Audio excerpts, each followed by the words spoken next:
बहुत समय पहले जब कलयुग का आरंभ हुआ, तब मानव जाति भोगविलास, हिंसा और अज्ञान के अंधकार में डूबी हुई थी।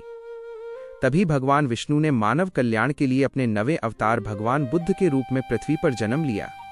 भगवान बुद्ध का उद्देश्य था अहिंसा, करुणा, सत्य और ज्ञान का प्रचार करना, ताकि लोग फिर से धर्म और शांति के मार्ग पर चल सकें।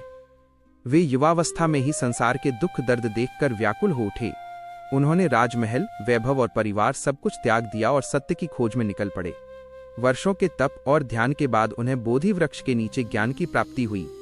ज्ञान प्राप्त करने के बाद भगवान बुद्ध ने सबसे पहले ये बताया कि संसार में दुख है और यह दुख मनुष्य की इच्छाओं के कारण उत्पन्न होता है।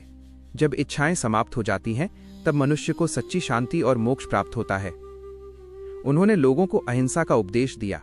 अहिंसा परमो धर्म है। उन्होंने कहा कि कोई भी जीव, चाहे छोटा हो या बड़ा, उसकी हत्या या पीड़ा देना सबसे बड़ा अधर्म है।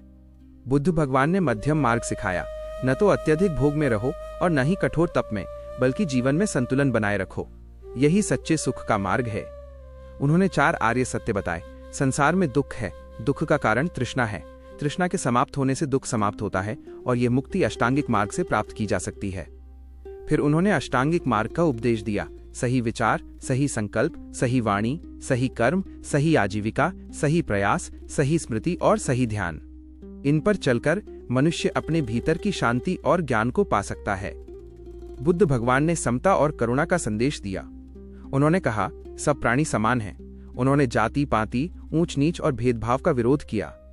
उन्होंने लोगों को सिखाया कि दूसरों के दुख में करुणा रखो और अपने मन को शांत करो। ध्यान और आत्म संयम के द्वारा उन्होंने मानव को बताया कि सच्चा सुख बाहरी वस्तुओं में नहीं, बल्कि अपने अंतर आत्मा में छिपा है।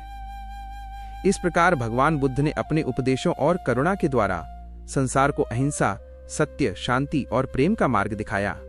उन्होंने मानवता को ये सिखाया कि सच्चा धर्म वही है जिसमें किसी को दुख न पहुंचे और सभी के प्रति प्रेम और दया बनी रहे। यही कारण है कि भगवान बुद्ध को जगत का करुणामय अवतार कहा जाता है, जिन्होंने पूरे विश्व को ज्ञान, शांति और मानवता का प्रकाश दिया।